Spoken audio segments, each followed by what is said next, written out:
सिमबो गाहाम हामलायनायखौ जासिग्रोबाय जे जों दिनै मोनसे गोनांथार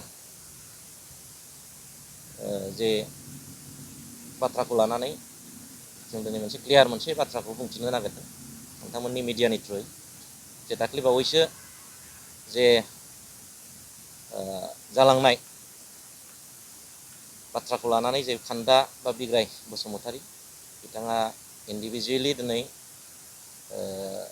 मोनसे पलिटिकेल पार्टियाव BPF बिथाङा जयेन जाहैदों आरो जयेन जाहैखांनायनि उनाव दिनै बिथाङा United front of X NDFB बे आफादखौ दिनै नाम लानानै बिथाङा बाथ्रा बुंदोंमोन जे दिनै आंजों लोगोसे दिनै United front of X NDFB नि दैदेनगिरि बिथांमोनखौ बिथाङा दिनै खावलायदोंमोन दा बेवहाय बे बिथांनि थाखाय मोनसे जोंनि सायाव जे बाथ्रा बुंनायखौ सोरनिफ्राय अथरिटि मोननानै बिथाङा बुंदों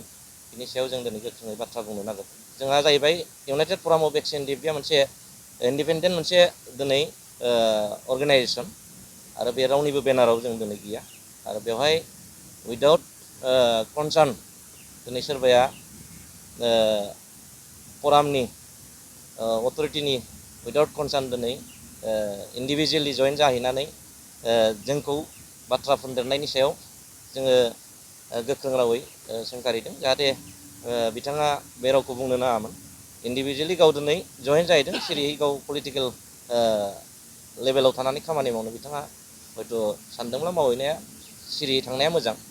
दा बेवहाय जोंनि इउनाइटेड फरामनि दैदेनगिरि बा अर्गेनाइजेसनखौ लेंहरनांगौ बा बुंनांगौनि जेबो खोथा गैया जाहाथे बे बिथांनि थाखाय गोरोन्थि जादों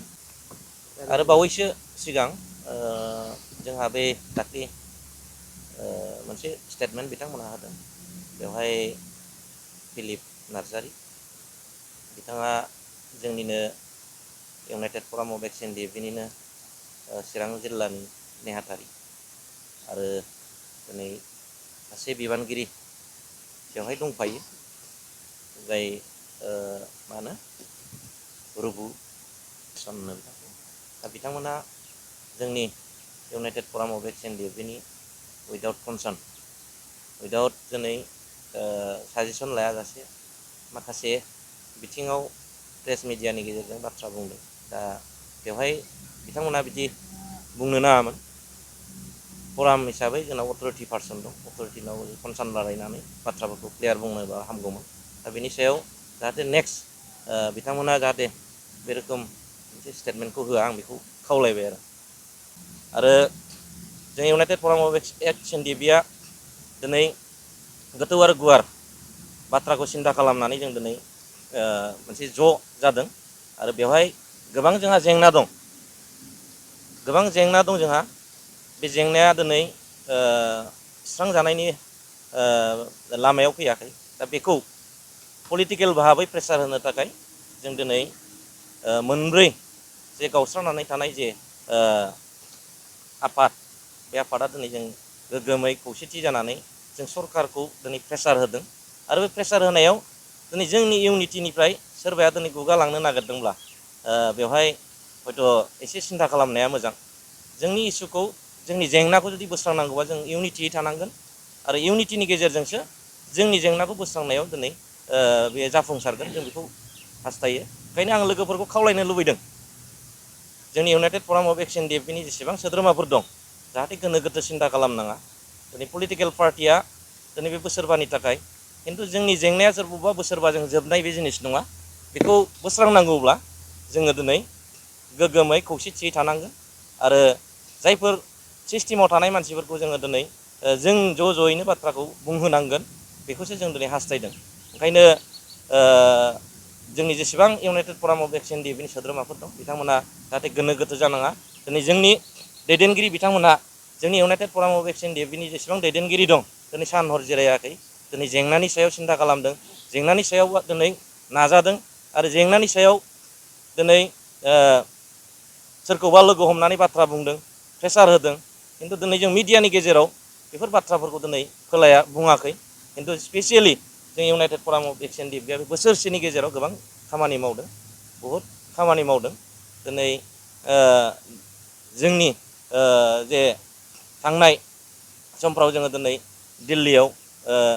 लोगो हमहैनानै बाथ्राफोरखौ दिनै फोरमायदों जोंनि जेंनानि सायाव दिनै स्टेट अफ गभर्नमेन्ट अफ आसामावबो दिनै जोंनि जेंनानि सायाव दिनै इउनाइटेड फराम अफ एक्सन दिबा दिनै जोंनि बाथ्राफोरखौ फोरमायनानै होदों। दा बेवहाय जों इउनाइटेड फराम अफ एक्सन दिबा मोनसे गुरुत्त जों होजादों आरो बेखौ नायोब्ला जोंनि सेंग्राफ्रा दिनै गोदाव सोराव जानाङा दिनै खौसेथि इउनिटियावनो थानांगौ आरो बबेबा मोनसे सोरनिबा प्रल'बन सोरनिबा मोनसे लब देखायनायाव जाहाथे इन्डिभिजुवेलि बाथ्राखौ सिन्था खालामनानै माने राजनितिकफ्राव जाहाथे बाहागो लाया माबा जयेन जाया आं बेखौ खावलायदों। जोङो टाइम एन्ड सिटुवेसना जेब्ला फैयो इउनाइटेड फराम अफ एक्सन दिबा बे बाथ्राखौ सिन्था खालामगोन खिन्थु दायो जोङो जेंनानि सायावनो दिनै खौसेथियै सिन्था खालामगासिनो दं आं बेखौ जोंनि गासै कलिग्सफोरनि गेजेराव आं फोरमायहरनो सानो। एक्सुवेलि बेयो आनफर्सुनेटलि बै समाव मोनसे गोबां माने बेवहाय बाथ्रा हाबनानै दं। दा प्रग्रामखौ लादोंमोन दिनै प्रग्रामा जुरिजेननाय समावनो मोनसे सरकारनिफ्राय मोनसे माबा होदों जोंखौ माने होबथानाय डाइरेक्टलि होबथानाय होननायखौ जोङो मोनाखै माने दसे सम नेथ' बे बाथ्राखौ बिथांमोना बुंदोंमोन खिन्थु जों रिपिट बे खामानिखौ दिनै माने सम आरो थासारिया जोंखौ माने होनाखिसै जायनि थाखाय बेखौ जोङो दोनथ'नो गोनां जादों आरो। एक्सुवेलि बे ड्राग्स आरो एन्टि ससियेल जेखि एक्टिभिटिस बिनि सायावथ' इउनाइटेड फराम अफ एक्सन दिबा गोख्रोङैनो मोनसे बाहागो लादों आरो बेखौ जोङो फोरमायहरनो सानदों जाहाथे बिनि सायाव दिनैसिमबो जिरायनाय गैया जेराव लोगो मोनदों बे हाबाखौ मावबाय थादों आरो आङो रायजो राजाफोरनि गेजेराव मोनसे फोरमायनो सानदों जाहाथे बेखिनि ड्राग्स आरो एन्टि ससियेल बिनि बेलायाव जुदि सोरबाया दिनै मा होनो बेखौ रायजो राजानि गेजेराव जाहाथे माबा खालामनो हायाखैब्ला दबथायनो हायाखैब्ला बेखौ जाहाथे जोंनि इउनाइटेड फराम अफ एक्सन दिबनि माबायाव जाहाथे बिथांमोनहा फोरमायहरनो हागोन आरो बेवहाय जोङो मोनसे सावरायलायनायनि गेजेरजों जाहाथे इनिसियेटिभखौ जोङो लानायनि बेब'स्थाखौ जोङो लागोन आरो बेवहाय समाजारि जेसेबां माबाफोर दं प्रब्लेमफोर दं बेवहाय जोङो इउनाइटेड फराम अफ एक्सन दिबा दिनै बाहागो लाबोदों जेराव जे प्रब्लेम जादों बेहाय बाहागो लादों। इउनाइटेड फराम अफ एक्सन दिबा बे मोनसे डिसिसनखौ जों लानानै दोनदोंमोन आरो सम आरो थासारिया मोनसे माबायाव जोंखौ माने खाबुखौ होथ'वाखै मानो होनोब्ला गिदिंनाय समाव जोङो माबा मोनसे बिथांमोननिसिम खौरां लाहैनायाव जोङो जोंनि फरामनिफ्राय माबा मोनसे एरेन्जमेन्ट जों खालामथ'नो हायाखै आरो माखासे बिथिङाव जोङो जोंनि अर्गेनाइजेसनेलि माखासे मेटाराव जोङो दिनै बिजि जानानै दं ओरैनो बेखौ जों फोसावनानै दोनखाबाय जों हाबनायनि बेब'स्थाखौ जों लागोन। एक्सुवेलि बे बुस्थुखौ थांनाय जेनोखि United front of action Dibi 2022नि जोङो 21 अक्ट'बराव जेब्ला नैबे इउनाइटेड फराम अफ एक्सन दिबिखौ जेब्ला दादोंमोन दिनैसिम बोसोरसे जाबाय दा बै दाजेननायनिफ्राय जोंनाव फेक्सन होननाय माबायानो जोंनाव गैलिया आरो बेखौ जोङो दिनै खुगायावबो लाबोआखै सोरबा आर डि फेक्सन सोरबा एस फेक्सन पि फेक्सन डि फेक्सन होननाय बाथ्राया जोंनि खुगायाव बै समनिफ्रायनो गैलिया। दा जों मोनसे इउनाइटेडलि जों दिनै मोनसेल' थांखिजों मोनसेल' गोसोजों जों खामानि मावदों। बेवहाय सोरबाया बुंलाबायदोंबा बे गावनि खोथा खिन्थु जोंनाव मोनसे जों मोनसे अर्गेनाइजेसन जोङो जाबाय जों प्लेटफर्मा जोंहा दिनै मोनसे फुल प्लेजेड जाबाय आरो जोंनि मट'आनो जाहैबाय इउनाइटेड फराम अफ एक्सन दिबिनि जे मट' जों गोजोन खौसेथि आरो जौगानायखौनो लानानै जों दिनै आवगायदों आरो खौसेथिनि गेजेरजोंनो जों दिनै आवगायगासिनो दं। बेवहाय सोरबाया फेक्सन वाइसै लादोंबा बुंदोंब्ला बे गावनि खोथा खिन्थु जोंनि अर्गेनाइजेसन हिसाबै जेसेबां जोंनि सोद्रोमाफोर दं मोनसे थांखिजों खामानि मावबाय थादों। एक्सुवेलि बे बिसायख'थिनि बेलायाव जोङो सम आरो थासारिया माने जेब्ला फैगोन जोंनि गेजेराव डिसाइड खालामगोन आरो जोंहा जेंनानि सायावनो जे खामानि मावनांगौआ बहुद दङ